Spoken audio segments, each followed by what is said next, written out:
Periyar Maniamma Institute of Science and Technology, Thanjavur. Mechanical engineering with specialization in energy engineering, robotics and industrial automation.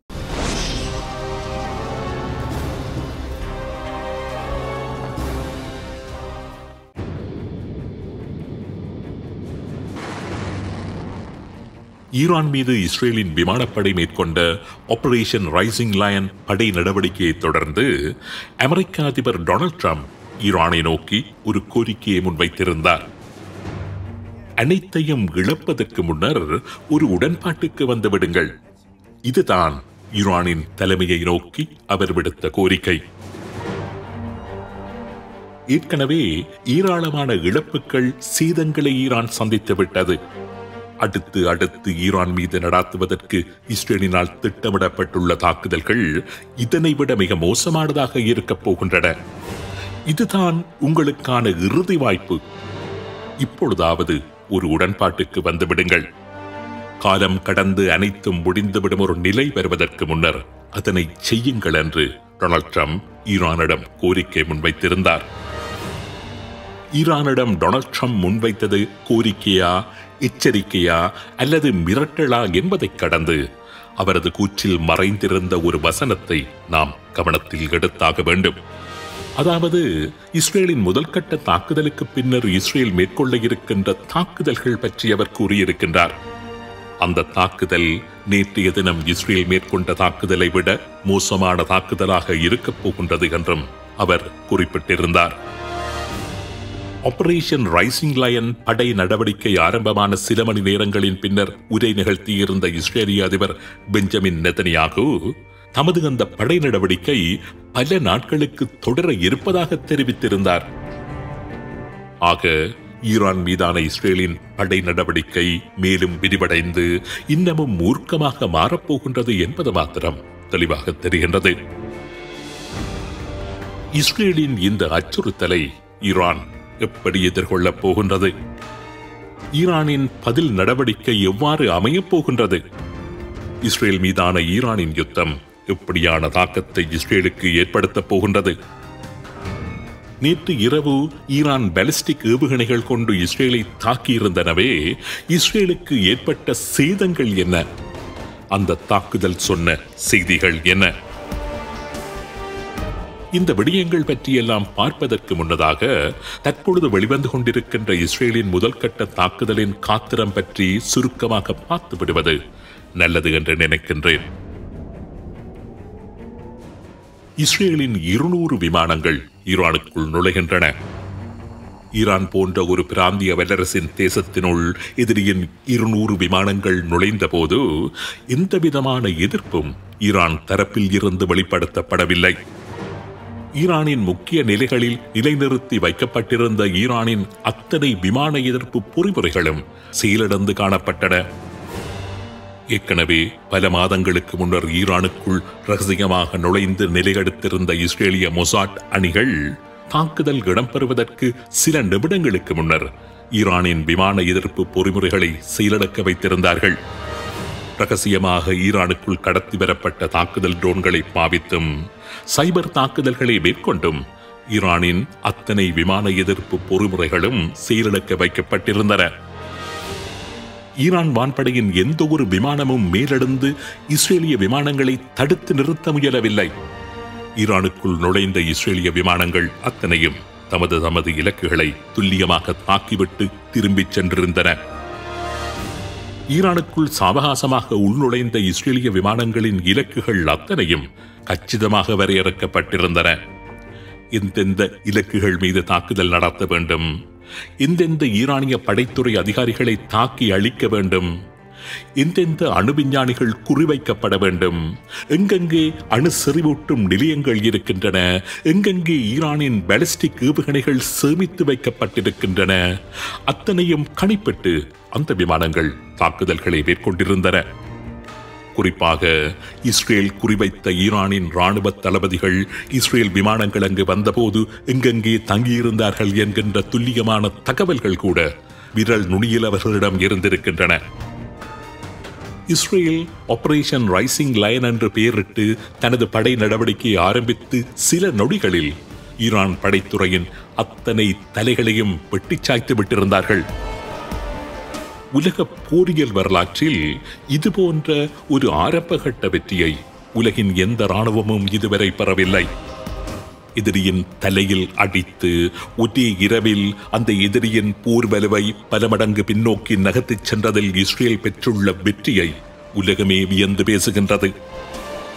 Iran அணுவாயுதத்தை பெற்றுவிடுவதற்கு 2 நாட்களே இருந்ததாக கூறப்பட்ட நிலையில் இஸ்ரேலின் அந்த அதிரடி தாக்குதல் ஈரானின் பெருவேற்றை வெகுவாக பின்பற்றுள்ளது. நேற்றைய தினம் இஸ்ரேல் மேற்கொண்ட தாக்குதல் ஈரானின் அணுவாயுத தயாரிப்பை முற்றிலுமாக சிதைத்துவிடவில்லை என்றாலும் அணு செறிவூட்டும் நிலைகள் மீதான இஸ்ரேலின் தாக்குதல்களும் அணு விஞ்ஞானிகளை அகற்றிய விடயமும் ஈரானின் அணுவாயுத தயாரிப்பு வல்லமையை சிறிது காலம் பின்பற்றுள்ளது என்பதில் சந்தேகம் இல்லை. அது மட்டுமல்ல, ஈரான் மீதான தாக்குதலுக்கு இஸ்ரேல் மேற்கொண்ட நீண்ட தயார்படுத்தல்கள் தான் பலரையும் ஆச்சரியத்தில் ஆழ்த்தி வருகின்றன. ஈரான் மீது இஸ்ரேல் மேற்கொள்ள இருந்த தாக்குதலுக்கான அத்தனை தடைக்கற்களையும் தாக்குதலை மேற்கொள்வதற்கு முன்னரேயே பார்த்து அகற்றிவிட்டிருந்தது இஸ்ரேல். ஆபரேஷன் ரைசிங் லயன் படை நடவடிக்கை போன்ற ஒரு படை நடவடிக்கையை ஈரான் மீது இஸ்ரேல் மேற்கொள்ளுகின்ற ஒரு சந்தர்ப்பத்தில் அதனை தடுத்தாடுவதற்கென்று பல வருடங்களாக ஈரான் ஏராளமான ஏற்பாடுகளை செய்து வைத்திருந்தது. ஈரான் மீது இஸ்ரேல் தாக்குதலை நடத்துகின்ற சந்தர்ப்பத்தில் இஸ்ரேல் முழுவதும் மழையாக பொழிவதற்காகவென்று நூற்றுக்கணக்கான, ஆயிரக்கணக்கான, லட்சக்கணக்கான ஏவுகணைகளை இஸ்ரேலை சூழ நிலைநிறுத்தி வைத்திருந்தது ஈரான். ஹிஸ்புல்லாக்களிடம் மாத்திரம் 1,50,000 ஏவுகணைகளை வழங்கி வைத்திருந்தது ஈரான். ஹமாஸ், ஹுத்திகள், ஈரானின் சியா ஆயுத குழுக்கள் என்று ஈரான் மீது இஸ்ரேல் எப்பொழுதுமே தாக்குதல் நடத்த முடியாத ஒரு வகை பொறியை இஸ்ரேலை சுற்றி உருவாக்கி வைத்திருந்தது ஈரான். அது மட்டுமல்ல, இஸ்ரேல் ஒரு முன்னேறி தாக்கும் நடவடிக்கையை செய்யாது எப்பொழுதுமே ஒரு தற்காப்பு நிலையிலேயே இருக்கும்படியான ஒரு நிலையை தனது ப்ராக்சிகளூடாக செய்து வைத்திருந்தது ஈரான். சுமார் 20 வருடங்களாக பார்த்து ஈரான் செய்து வந்த ஏற்பாடுகள் அத்தனையையும் ஒவ்வொன்றாக அகற்றி ஈரானின் அத்தனை சிறகுகளையும் வெட்டிவிட்டுத்தான் ஈரான் மீது தனது கரங்களை நீட்டியுள்ளது இஸ்ரேல். ஹமாஸ் அமைப்பு இன்று முற்றாகவே இல்லை. ஹிஸ்புல்லாக்கள் மிகவும் பலவீனப்பட்டு நிராயுதபாணிகளாக நின்று கொண்டிருக்கின்றார்கள். ஈரானின் மிகப்பெரிய கவசம் என்று எந்த சிரியாவை ஈரான் நம்பிக்கொண்டிருந்ததோ அந்த சிரியாவை முறியடித்து அங்கு இஸ்ரேல் திறந்து விட்டிருந்த புதிய ஏர் காரிடோர் வழியாகத்தான் ஈரான் மீது நேற்று தனது தாக்குதலை நடத்தியிருந்தது இஸ்ரேல். உலகை பொறுத்தவரையில் இது அதிசயிக்கத்தக்க ஒரு தாக்குதல் நடவடிக்கை. இஸ்ரேலின் ஆபரேஷன் ரைசிங் லயன் படை நடவடிக்கையுடன் ஒப்பிடுவதற்கு உலகில் இதுபோன்ற எந்த ஒரு படை நடவடிக்கையும் கிடையாது என்று வியந்து கூறுகின்றார்கள் போரியல் ஆய்வாளர்கள். சரி, இனி நேற்றைய தினம் ஈரான் மேற்கொண்ட பதில் தாக்குதலை பார்ப்போம். ஆபரேஷன் ட்ரூ ப்ராமிஸ் 3 என்று பெயரிட்டு நேற்று இரவு ஈரான் மேற்கொண்ட மிகப்பெரிய ஏவுகணை மற்றும் ட்ரோன் தாக்குதலில் இஸ்ரேல் தரப்பில் 3 பேர் கொல்லப்பட்டு 20 பேர் வரையில் காயமடைந்ததாக கூறப்படுகின்றது. சுமார் 150 பாலிஸ்டிக் ஏவுகணைகளையும் 350க்கும் அதிகமான ட்ரோன்களையும் ஈரான் ஏவியதாகவும் அவற்றில் பலவற்றை வானில் வைத்தே தாக்கி அழித்து விட்டதாகவும் சேதமேற்படாத இலக்குகளை நோக்கி வந்து கொண்டிருந்த சில ஏவுகணைகளை விழுந்து வெடிப்பதற்கு அனுமதித்ததாகவும் சில ஏவுகணைகள் தமது வான் பாதுகாப்பு தடுப்புகளையும் மீறி டெல் அவீவ் உட்பட இஸ்ரேலின் பல பகுதிகளிலும் விழுந்து வெடித்ததாகவும் இஸ்ரேல் பாதுகாப்பு தரப்பு கூறுகின்றது. ஈரானின் ஆபரேஷன் ட்ரூ ப்ராமிஸ் 3 படை நடவடிக்கை, அந்த படை நடவடிக்கையினால் ஏற்பட்ட தாக்கம் என்பன ஒரு புறம் இருக்க, ஈரான் தனது படை நடவடிக்கையை மேற்கொண்ட முறைமையும் இஸ்ரேல் அதனை அணுகியிருந்த விதமும் பல செய்திகளை சொல்லுவதாக இருக்கின்றன. முதலாவது, ஈரான் மீது இஸ்ரேல் தாக்குதலை நடத்திய சில மணி நேரங்களில் ஈரான் 100 ட்ரோன்களை இஸ்ரேல் மீது ஏவியிருந்தது. பட்டப்பகலில் பாலைவன வெளிச்சத்தில் ஈரான் ஏவியிருந்த அத்தனை ட்ரோன்களையும் அவை இஸ்ரேலின் எல்லைகளுக்குள் வருவதற்கு முன்னதாகவே இஸ்ரேல் மற்றும் அரேபிய நாடுகள் உட்பட இஸ்ரேலின் நேச நாடுகளின் விமானங்கள் சுட்டு வீழ்த்தி விட்டிருந்தன. அதாவது இஸ்ரேலின் பாரிய சக்தி வாய்ந்த தாக்குதலுக்கு பதிலடியாக ஈரான் இஸ்ரேல் மீது மேற்கொண்ட அதனது முதலாவது தாக்குதல் என்பது இஸ்ரேலுக்கு சேதத்தை ஏற்படுத்த வேண்டும் என்பதை விட இஸ்ரேல் மீது ஈரான் தாக்குதல் நடத்துகின்றது என்கின்ற செய்தியை தனது ஆதரவாளர்களுக்கு காண்பிக்கும்படியான ஒரு தாக்குதலாகவே அமைந்திருந்தது. அதாவது இஸ்ரேலின் தாக்குதலில் ஈரான் வீழ்ந்து விடவில்லை என்கின்ற செய்தியை எதிரிகளுக்கு அல்ல, தனது தரப்புக்கு ஈரான் கூற விளைந்த ஒரு அடையாள தாக்குதல் தான் ஈரானின் அந்த முதல் கட்ட ட்ரோன் தாக்குதல்.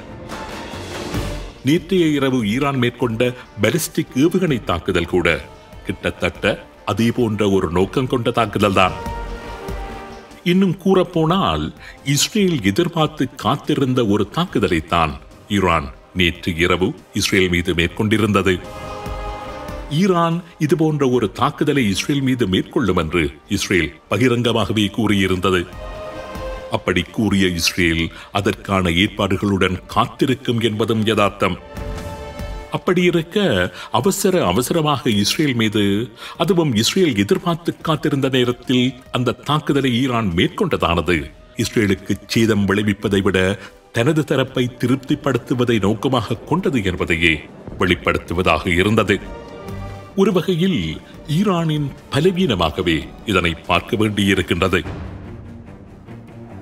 இதற்கு முன்னர் operation true promise 1, operation true promise 2 என்கின்ற பெயர்களில் 2 தடவைகள் இஸ்ரேல் மீது ஈரான் ஏவுகணை மற்றும் ட்ரோன் தாக்குதல்களை மேற்கொண்டிருந்தது. இஸ்ரேலின் சிறிய அளவிலான சில நடவடிக்கைகளுக்கு பதிலாகவே ஈரான் அந்த தாக்குதல்களை மேற்கொண்டிருந்தது. ஆனால் நேற்று முன்தினம் ஈரான் மீது இஸ்ரேல் மேற்கொண்ட மிகப்பெரிய படை நடவடிக்கைக்கு எதிராக ஈரான் மேற்கொண்டிருந்த ஆபரேஷன் ட்ரூ ப்ராமிஸ் 3 என்கின்ற தாக்குதல் உண்மையிலேயே மற்றைய 2 படை நடவடிக்கைகளையும் விட பல மடங்கு பெரியதாக, இஸ்ரேலுக்கு அதிக தாக்கத்தை ஏற்படுத்தக்கூடியதாக இருந்திருக்க வேண்டும். ஆனால் ஒப்பீட்டளவில் ஈரானின் அந்த தாக்குதல் அந்த அளவுக்கு காத்திரமானதாக இருந்திருக்கவில்லை. ஈரானிடம் 2000க்கும் அதிகமான சக்தி வாய்ந்த பாலிஸ்டிக் ஏவுகணைகள் இருக்கின்றன என்பது உண்மைதான். ஒருவேளை அவற்றில் சிலவற்றை இஸ்ரேலின் வான் தாக்குதலில் ஈரான் இழந்துவிட்டிருந்தாலும் குறைந்தது 1000க்கும் அதிகமான ஏவுகணைகள் ஈரானிடம் இப்பொழுதும் இருப்பதாகவே இஸ்ரேலும் கூறுகின்றது. அப்படி இருக்க ஈரானின் நேற்றைய தாக்குதல் என்பது ஈரானின் பலவீனத்தை வெளிப்படுத்தும் ஒரு தாக்குதலாகவே வெளிப்பட்டு நிற்கின்றது. உண்மையிலேயே இஸ்ரேலுக்கு எதிரான ஈரானின் தாக்குதல் இஸ்ரேலுக்கு தலையில் இறங்கிய ஒரு அடியாக இருந்திருக்க வேண்டும். இஸ்ரேல் மீள எழும்புவதற்கு பல நாட்கள் ஆகக்கூடிய ஒரு தாக்குதலாக அது இருந்திருக்க வேண்டும். இஸ்ரேலின் கைகள் கால்களை உடைக்கின்ற ஒரு தாக்குதலாக இருந்திருக்க வேண்டும். ஈரான் மீது கை வைப்பதற்கு ஒன்றுக்கு பல தடவைகள் யோசிக்க வேண்டிய ஒரு தாக்குதலாக அது அமைந்திருக்க வேண்டும். ஆனால் ஈரானின் நேற்றைய தாக்குதல் என்பது அந்த அளவுக்கு இஸ்ரேலுக்கு தாக்கத்தை ஏற்படுத்திய ஒரு தாக்குதலாக அமைந்திருக்கவில்லை. இதனை விட ஈரான் அந்த தாக்குதலை செய்யாது விட்டிருந்தால் போர்வெளி சமநிலையில் ஈரான் அதிக சாதகத்தை பெற்றிருக்கும் என்றே நம்பப்படுகின்றது. ஈரான் எப்படியான பதில் தாக்குதலை நடத்தப் போகின்றது, அந்த தாக்குதல் எப்படிப்பட்ட பாதிப்பை இஸ்ரேலுக்கு ஏற்படுத்தப் போகின்றது, எப்பொழுது ஈரானின் தாக்குதல் இடம்பெறப் போகின்றது, என்ன வடிவத்தில் ஈரான் எங்களை தாக்கப் போகின்றது என்று ஒவ்வொரு கனப்பொழுதும் இஸ்ரேலை பதற்றத்தில் வைத்திருந்திருந்தால் ஈரானின் பலம் பற்றிய மாயையுடைந்திருக்காது. ஆனால் ஈரான் தனது கைகளை விரித்து இவ்வளவுதான் என்னிடம் இருக்கின்றது என்று உலகிற்கு காண்பித்த ஒரு தாக்குதல் தான் நேற்றைய ஆபரேஷன் ட்ரூ ப்ராமிஸ் 3 படை நடவடிக்கை. ஈரான் படைத்துறையின் தலை சிறந்த அனுபவம் வாய்ந்த முக்கிய தளபதிகளை இஸ்ரேல் ஏன் தனது முதலாவது தாக்குதலிலேயே அவசரமாக களி எடுத்தது என்பது இப்பொழுது உங்களுக்கு புரிந்திருக்கும்.